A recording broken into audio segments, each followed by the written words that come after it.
우리 직장을 다니고 있는 직장인 여러분, 또 아르바이트를 하고 계신 분들, 지금 여러분들이 받고 있는 그 연봉, 임금에 만족하고 계십니까? 아니면 취업을 준비하고 있는 취준생 여러분, 아니면 학교에서 공부를 하면서 또 앞으로 직장에 들어가기 원하는 여러분들은 어느 정도의 연봉을 받는 그러한 직장에 취업을 하고 싶습니까?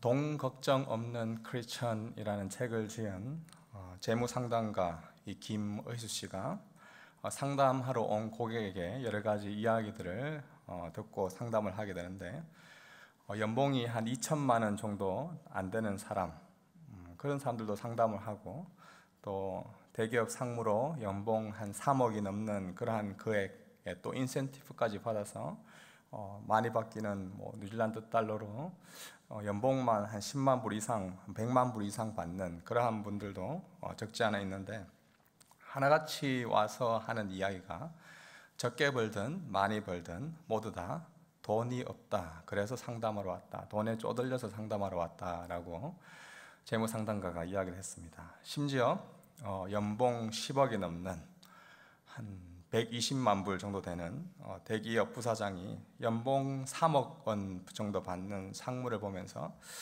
너는 그 연봉 3억 받아서 어떻게 그렇게 빠듯하게 살아가냐, 나도 이렇게 10억을 받는데도 나는 부족한데 라고 그렇게 이야기를 했었다고 합니다. 도대체 우리는 어느 정도의 연봉을 받아야 만족하며 살아갈 수가 있을까요?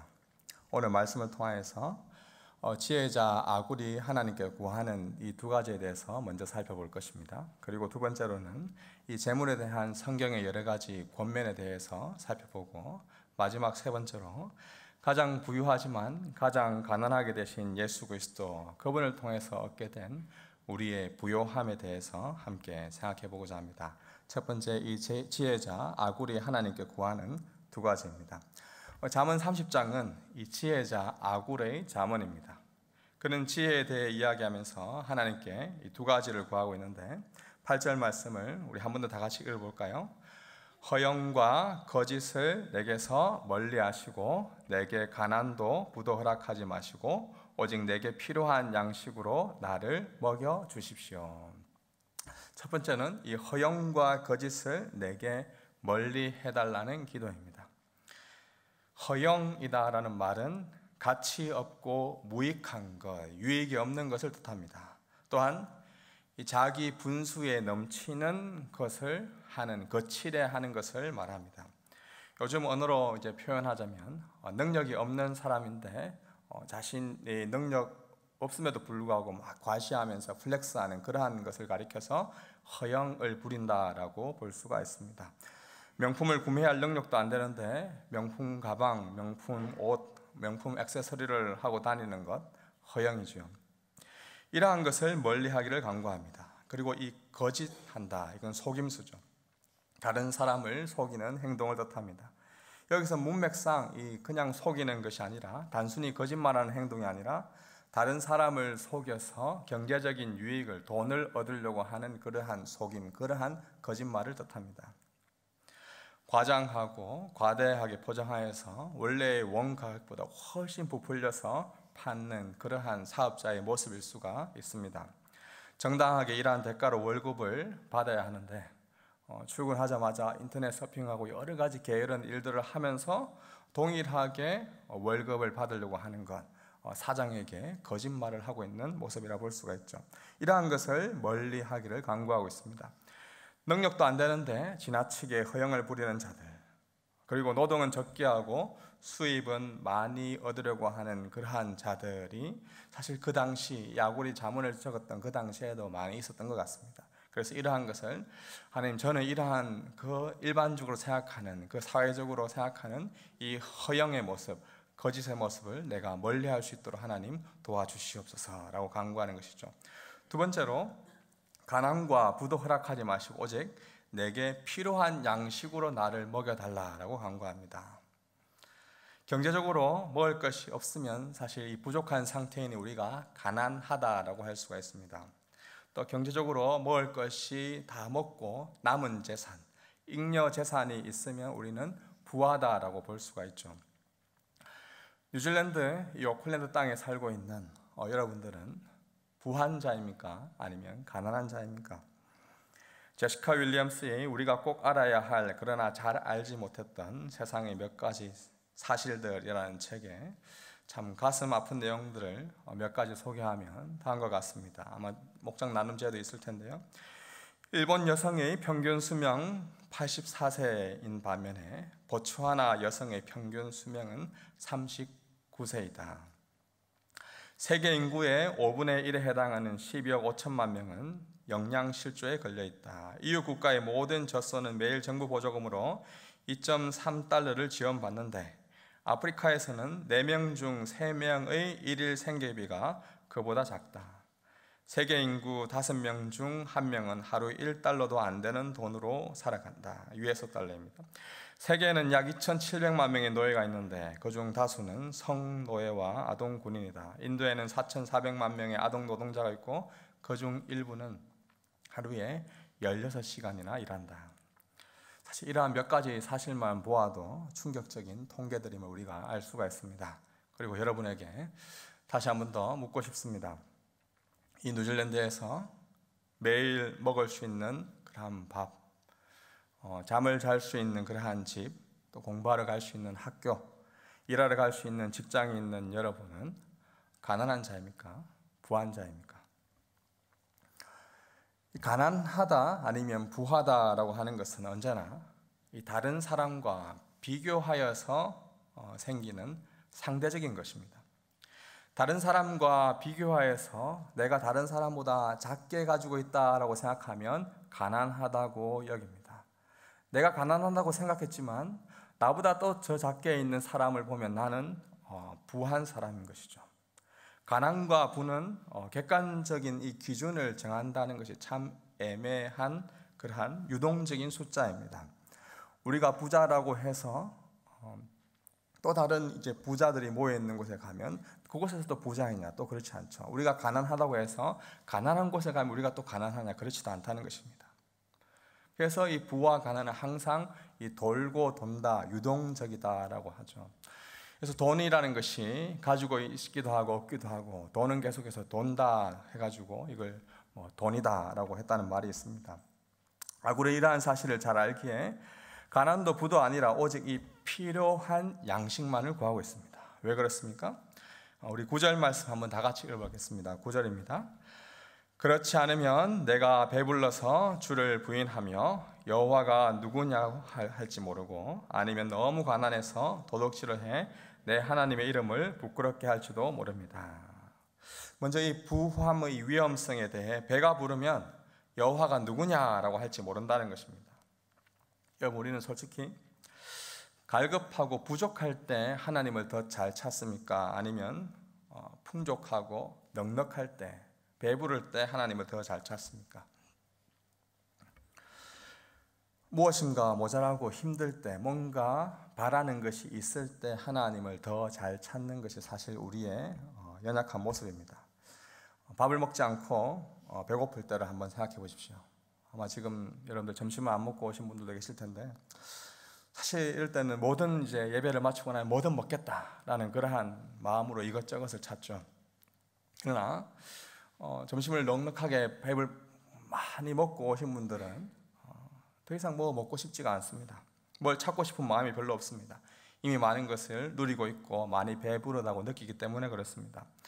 돈도 너무 많이 가지고 있으면 하나님을 찾기보다 오히려 하나님을 모른다 하고 하나님 없어도 된다라고 이야기하면서 나는 그저 넉넉하게 살아갈 수 있다라고 말할 수 있는, 나에게 가진 것이 너무 많다라고 할 수 있는 그런 위험성이 있습니다. 많이 가지면 가질수록 다른 누군가로부터의 도움, 외부의 손길을 원하지 않고 자기 스스로 모든 것을 해결하려고 하는 것이죠. 지식이 많으면 지식이 많기 때문에 다른 사람의 의견을 들으려 하지 않습니다.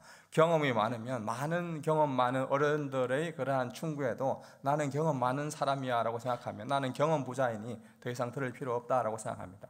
돈이 많으면 다른 많은 사람들이 돈이 어떻게 벌었든 나는 내가 알아서 할 거야 라고 할 수 있는 그러한 모습이 된다는 것이죠.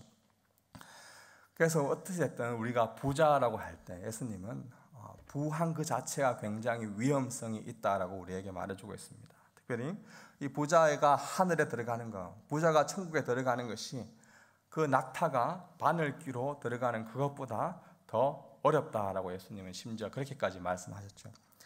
반대로 너무 가난하면, 너무 없으면 어떤 행동들을 하게 됩니까? 먹고 살기 위해 도덕질할 가능성이 많습니다. 여러분들이 잘 아시듯이 빅토르 위고의 레미제라블이라는 소설을 아시죠? 거기에 나오는 장발장이 왜 빵을 훔쳤습니까? 장발장 개인이 단순히 배가 고파서가 아니었죠. 그 조카들의 배고픔을 달래주기 위해 도둑질을 했던 것입니다. 너무 가난하게 되면, 그리고 혼자가 아니고 부양해야 할 가족이 있고 부모님이 있고 배우자가 있고 자녀들이 있으면 또 앞으로 살아갈 것에 대한 여러 가지 걱정들이 있을 때 막막하고, 때론 이거 어떻게 살아가야 하나 이런 마음이 들 때 정당하지 않은 방법과 여러 가지 복잡한 그러한 생각들을 하게 됩니다. 단순히 물리적으로 이웃의 것을 훔치는 것일 뿐만 아니라 소득에 대한 정당한 세금을 내지 않고 세금을 탈세하는 것은 국가에 대한 도둑질이라 볼 수 있는 것이죠.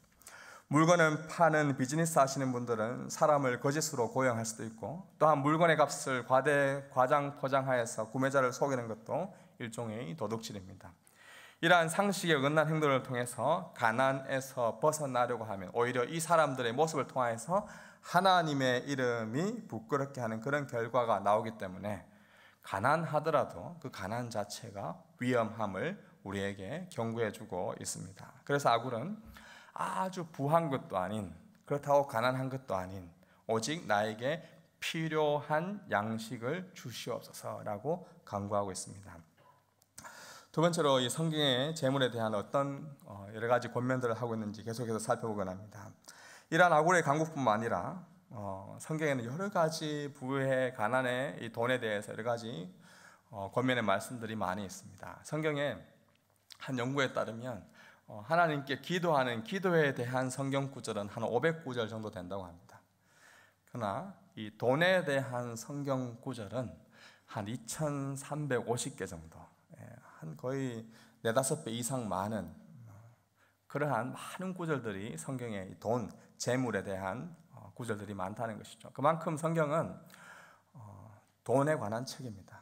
돈을 잘 벌 수 있는, 돈을 어떻게 하면 잘 운용하고 돈을 어떻게 하면 선용할 수 있는지에 대한 지혜들이 바로 성경에 기록되어 있는 것이죠. 긍정적인 측면과 부정적인 측면을 항상 고르게 성경은 이야기해주고 있습니다. 신명기 28장에 복에 대한 말씀을 보면 주의 말씀을 잘 짓고 순종하는 자에게 그 풍요로운 복을 약속하십니다. 신명기 28장 11절 12절입니다. 여호와께서 내 조상들에게 내게 주겠다고 맹세하신 그 땅에서 네 몸에서 나는 내 가축의 새끼들 내 땅에서 거두어들인 풍요롭고도 풍성하게 하실 것이다. 여호와께서 하늘에 있는 그분의 은혜를 창고를 열어 내 땅에 때마다 비를 보내시고 내 손으로 하는 모든 일에 복을 주실 것이다. 네가 여러 민족들을 꾸어주고 누구에게든 꾸는 일은 없을 것이다. 아주 부자가 될 것이다 라고 성경은 우리가 받는 하나님 말씀을 순종한 것에 대해서 이 복을 누릴 것이다, 부자의 복을 누릴 것이다 라고 이야기합니다. 반면에 또한 디모데전서 6장 10절에는 뭐라고 이야기합니까?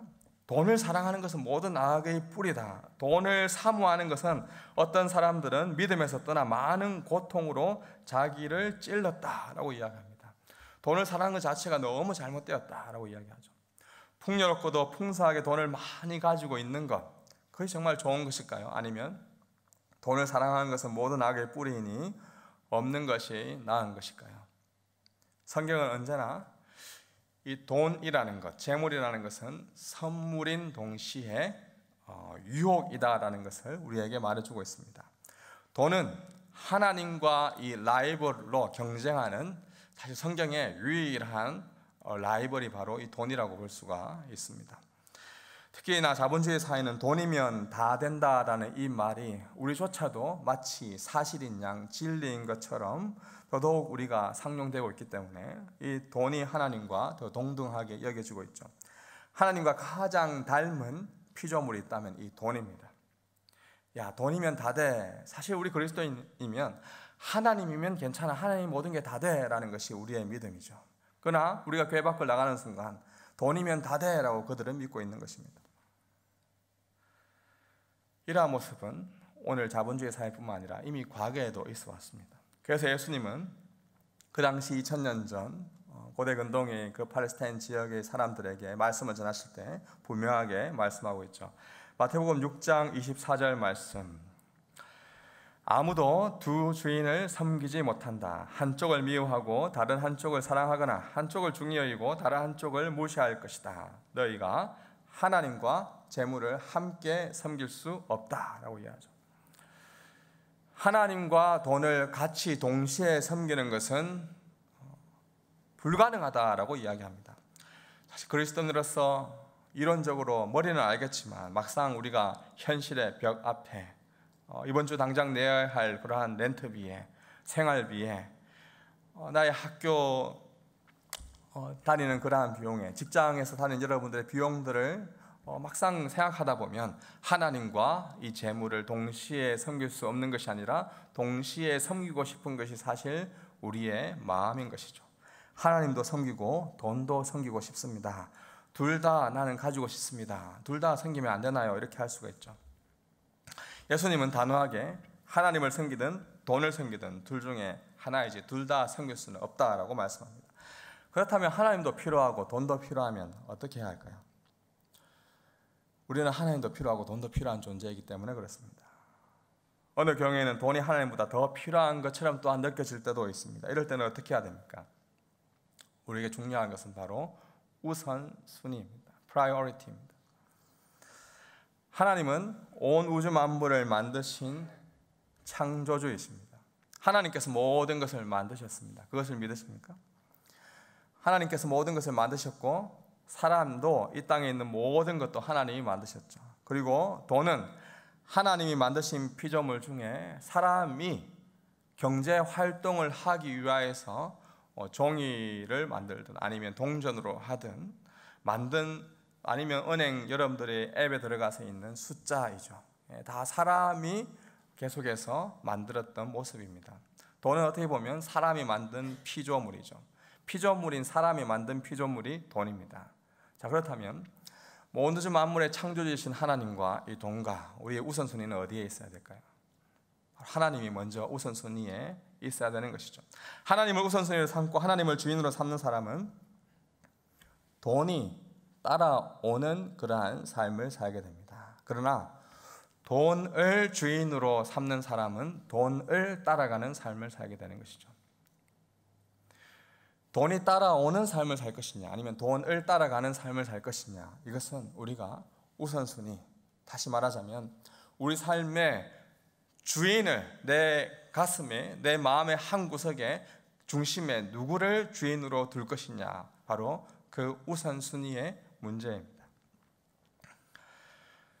우리는 그때마다 바로 하나님이 내 삶의 주인입니다. 그리고 하나님 안에서 부어지는 그 은혜들을, 내가 필요한 양식들을 구합니다 라고 하나님께 이야기할 수가 있습니다. 오직 필요한 양식, 사실 사람마다 다를 수 있습니다. 저마다 생활하는 데는 적합한 돈의 차이가 있습니다. 체격에 따라 사실 밥을 먹는 양이 다릅니다. 스타일에 따라 옷을 입는 모양도 다 다르지요. 또 어느 지역에 사는지에 따라 집값도 다릅니다. 각자의 필요에 따라 차이가 있기 때문에 또 질병을 가지고 있을 수도 있고 건강할 수도 있고 우리가 여러 가지 생각들을 해보면 각자가 필요한 양식은 다 다를 수가 있습니다. 그래서 그때마다 합당한 필요한 양식을 구하는 지혜가 필요하죠. 바울은 빌립보서에서 우리에게 이렇게 권면해 주고 있습니다. 내가 궁핍함으로, 가난함으로 이런 말을 하는 것이 아닙니다. 나는 어떤 처지에 있든지 자족하는 법, 만족하는 법을 배웠습니다.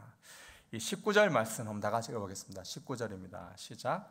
내 하나님께서 그리스도 예수 안에서 영광 가운데 그분의 풍성하심을 따라 여러분의 모든 필요를 채워 주실 것입니다. 여러분들의 모든 필요를 채워 주실 것이다 라는 이 말씀을 기억하고 하나님께 그 필요를 구하는 것이 우리가 하나님께 마땅히 드려야 할 기도인 것입니다. 단순히 내가 1 밀리언, 10 밀리언 그런 돈을 내가 벌기 위해서 나는 그것을 목표로 두겠습니다라가 아니라 왜 10밀리언의 돈이 필요한지, 그 필요한 것이 무엇인지를 먼저 하나님께 구하고, 이 필요한 것이 있을 때 하나님 이것이 필요합니다. 10밀리언이 필요합니다. 아니요, 더 많은 돈이 필요합니다. 하나님, 나를 위해서 내가 이러한 일들을 하기 위해서 이것이 필요합니다라고 그것을 구할 때 하나님께서 능히 채워주신다는 것이죠. 하나님의 일을 하기 위해서 그것을 먼저 구할 것이냐, 아니면 돈을 먼저 구하고 그 돈으로서 하나님의 일을 할 것이냐, 이거는 굉장히 차이가 있는 것이죠. 궁핍하든지 부하든지 바울은 어떠한 처지에 있든지 무엇보다 자족하는 법, 만족하는 법을 배웠다라고 이야기합니다. 이것이 바로 바울의 지혜인 것이죠. 오직 나에게 주어진 그 환경 속에서 오직 필요한 양식만을 구하며 자족하며 만족하며 살아가는 것, 그때마다 또한 필요한 것이 있을 때 구하는 것이 바로 지혜자인 것입니다. 어떻게 이러한 일이 가능할까요? 상대적인 빈곤, 또 상대적인 열등한 가운데 계속해서 더 가지고 싶은 마음이 있을 때 자족한다는 것, 만족한다는 것, 어쩌면 불가능한 것처럼 여겨질 수 있습니다. 내가 많이 가졌다고 생각하지만 또 다른 가진 사람들을 보면 저는 상대적인 결핍, 빈곤을 느끼기 때문에 그렇습니다. 그렇다고 항상 가난한 사람들만 보고 사냐? 또 그것도 있을 수가 없는 일이죠. 남과 비교해서 살아가다 보면 우리가 계속해서 상대적 빈곤을 느끼거나 아니면 상대적 열등감을 느끼거나 아니면 상대적으로 우월감을 느끼면서 나는 그것으로 만족하며 살아간다, 이렇게 말할 수 있는 우리의 모습이죠. 비교해서 우리가 계속해서 가난과 부를 찾고 구하는 계속해서 이 쳇바퀴 속에서 우리는 어떻게 벗어날 수가 있을까요? 마지막으로 가장 부유한 자이지만 가장 가난하게 되신 예수 그리스도, 그분을 통해서 얻게 된 absolute한 부유함, 절대적인 부유함에 대해서 한번 우리 생각해 보기를 원합니다. 고린도후서 8장 9절 말씀입니다. 한번 같이 읽어볼까요? 여러분이 우리 주 예수 그리스도의 은혜를 잘 알고 있듯이 그리스도께서는 부유하신 분으로서 여러분을 위해 가난하게 되셨습니다. 그분의 가난하심을 통해 여러분을 부유하게 하시려는 것입니다. 아멘. 바울은 고린도 교회에 보낸 편지에서 우리를 위해 가난하게 되신 그분에 대해서 이야기해주고 있습니다. 그분이 바로 우리를 위해 이 땅에 오신 하나님의 아들 예수님이십니다. 예수님은 세상 온 우주 만물을 창조하시고 만드신, 달과 별과 해와 모든 것을 만드시고 지금도 다스리고 통치하시고 운영해 가시는 가장 부유한 분이십니다. 모든 것을 창조하시고 소유하고 계시는 가장 부유하신 분이 가장 가난한 인생을 살기 위하여서 이 땅에 인간이라는 시간과 공간에 한정되어 들어갈 수밖에 없는 그곳에 오셨습니다. 부유한 가정, 유복한 집안에서 태어나신 것도 아니었습니다. 사회적으로 인정받는 가문 가정에서 태어나신 것도 아닙니다. 그저 갈릴리 한 시골의 평범한 가정, 아니 가난한 집안에서 태어나셨습니다. 호적을 위해 임신한 몸을 이끌고 베들레헴으로 갔던 그의 어머니 마리아와 또 아버지 요셉은 머물 곳이 없었습니다. 아무래도 돈이 좀 있었으면 머물 곳에 일반 돈에다가 더 돈을 더 줬어라도 그곳에 머물 수 있었겠죠. 하지만 그들은 추가 금액을 줄 엑스트라 차지를 할 돈도 없었습니다. 오히려 한 곳 마구간으로 가야 했습니다. 임신을 했던 그 여인은 그곳에서 말 구유에서 그 아이를 낳게 되는데 그 아이가 바로 예수님이십니다. 예수님이 사역을 하실 때 그분의 모습은 어땠습니까? 그의 주머니에는 금과 은과 돈 없었습니다. 여행 가방도 여벌옷도 신발도 지팡이도 챙기지 않으셨습니다. 그분이 그렇게 사셨기에 제자들을 파송하면서 오직 일꾼은 자기가 필요한 것만 받아 쓰는 것이 당연하다라고 말씀하셨습니다. 그리고 마지막 죽음의 자리를 앞두고는 자신이 마지막 재산이었던 그 겉옷과 속옷까지 다 벗김 당하십니다. 군인들이 그 겉옷을 벗겨서 찢어서 나눠 가집니다. 속옷까지 가져가서, 심지어 속옷까지 다 가져가서 그분은 이 땅에 돌아가실 때 온몸을 다 내놓으시고 한 푼도 가지지 않고 가난한 자로 마지막 죽음을 맞이하셨습니다. 완전한 거지가 되셨죠. 왜 예수님이 그토록 가난해지셔야 했습니까? 바로 저와 여러분을 부욕해 하기 위함입니다.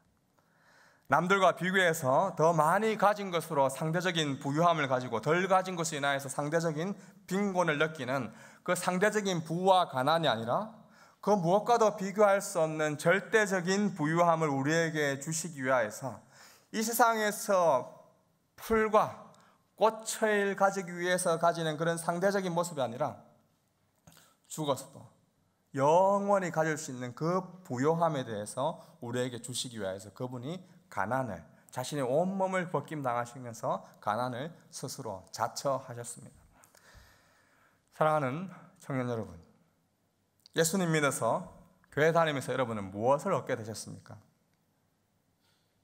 신앙생활에 대해 오해하면 예수님 믿고 교회 잘 다녀서 돈도 많이 벌고 높은 자리에 올라가고 좋은 직장도 가지고 또 명예도 많이 얻고 인정도 많이 받고 복을 받는 것이 정말 축복된 길이다라고 생각할 수 있습니다. 그리고 그것을 목적으로 교회에 다닐 수도 있습니다. 그러나 이것은 우리가 믿는 신앙에 대한 오해입니다. 그리스도인은 이미 예수 그리스도를 믿음으로 예수님 그리스도를 믿는 그 자체가 부유한 자입니다. 왜 그렇습니까? 예수님을 믿음으로 예수님 안에 거하고 예수님이 이미 우리 안에 거하시기 때문에 온 우주 만물을 만드시고 창조하신 그분께서 이미 우리 안에 거하시기 때문에 그분을 우리는 가졌기 때문에 예수님 믿는 것 자체가 가장 부유한 자입니다. 예수 믿고 부자가 되는 게 신앙생활의 목적이 아니라 예수 믿는 것 자체가 이미 절대적인 부유함을 누릴 수 있는 충분 자격 조건이 되었다는 그 사실을 인정하는 것, 그것을 받아들이는 것, 그것이 우리의 믿음인 것입니다. 예수님을 믿는 자는 내가 예수님을 믿고 나서 그 다음 스텝이 있는 것이 아닙니다. 예수님 믿는 그 자체가 우리의 가장 소중한 것이요, 그 예수님을 전하는 것이 우리의 삶의 이유요 목적이요 삶을 누리는 방법입니다. 마태복음 13장에 밭에 숨겨진 보물을 발견한 사람의 그 행동을 한번 보십시오. 하늘나라는 밭에 숨겨진 보물과 같다. 어떤 사람이 그것을 발견하고는 감추어 두고 기뻐하며 돌아가 모든 재산을 팔아서 그 밭을 산다. 하늘나라라는 밭에 숨겨진 그 보물을 발견한 이 한 사람은 자신의 모든 재산, 자신의 전부를 다 팔아서라도 그 밭을 사기 위해 노력합니다. 왜냐하면 자기가 가진 그 어떤 것보다 그 보물이 더 값지기 때문입니다. 그 어떤 것과도 보물을 비교할 수 없기 때문입니다. 하늘나라라는 값진 보물을 이 땅으로 가져오시기 위하여 예수님은 가장 부유하신 분이 가장 가난하게 되셨습니다. 그 가장 가난하게 되신 그 예수 그리스도가 세상 그 어떤 것과도, 내가 가진 모든 것과도 바꿀 수 없는 가장 값진 보물입니다. 그 예수 그리스도라는 보물을 간직하고 계십니까? 우리 옆에 있는 분과 함께 인사 나누면 좋겠습니다. 부티 난다. 네. 여러분들은 부티 나는 분들입니다. 네. 딱 봐도 제가 들어올 때부터 봤습니다. 여러분들 부티 납니다. 네. 우리가 신앙생활 하는 것, 뭔가를 더 가져서 우리가 명품을 맺기 때문에, 명품을 했기 때문에 부티가 나는 것이 아니라 여러분들은 예수 그리스도를 가진 존재이기 때문에 가장 부티 나는 존재입니다. 더 이상 뭔가를 더 걸칠 필요가 없습니다. 허영을 가질 필요가 없습니다. 거짓을 할 필요가 없습니다. 예수님 믿는 것 자체가 가장 부유함을 얻은 것입니다. 그것을 알고 살아가는 것, 계속해서 더 가지고 더 많이 가져야 부유한 자라고 여기는 그 세상의 자본주의의 쳇바퀴 속에서, 야, 나를 봐라, 내가 지금 부티 나지 않냐, 내가 가진 것, 네가 그 어떤 것으로, 네가 가진 모든 것으로 사더라도 내가 가진 것을 너는 가질 수가 없다. 나는 absolute한 절대적인 부유함을 가졌다. 그것이 궁금하지 않냐? 난 네가 그 어떤 연봉의 변화가 있든 그 어떤 직장을 들어가든 축하한다. 그러나 나는 그것보다 더 큰 것, 네가 집을 몇 채를 사든, 네가 뭘 하든, 네가 주식이 얼마나 올랐든, 나는 내가 가진 것은 네가 가진 그 어떤 것보다 비교할 수 없는 가장 부티나는 것, 가장 값진 것을 내가 가지고 있다. 이 부유함으로, 절대적인 부유함으로 살아가는 것, 바로 그리스도인의 삶의 자세입니다. 사랑하는 청년 여러분,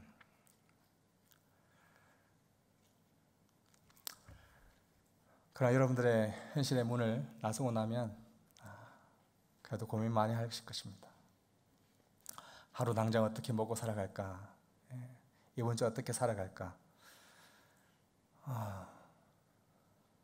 그 고민보다 우리에게 살아서나 죽었으나 그 어떤 곳에서나 부유함을 주신 그 예수 그리스도, 그분에 인하여서 그분 때문에 만족하며 살아가는, 자족하며 살아가는 우리의 삶이 되기를 주님의 이름으로 축복합니다. 기도합시다. 하나님,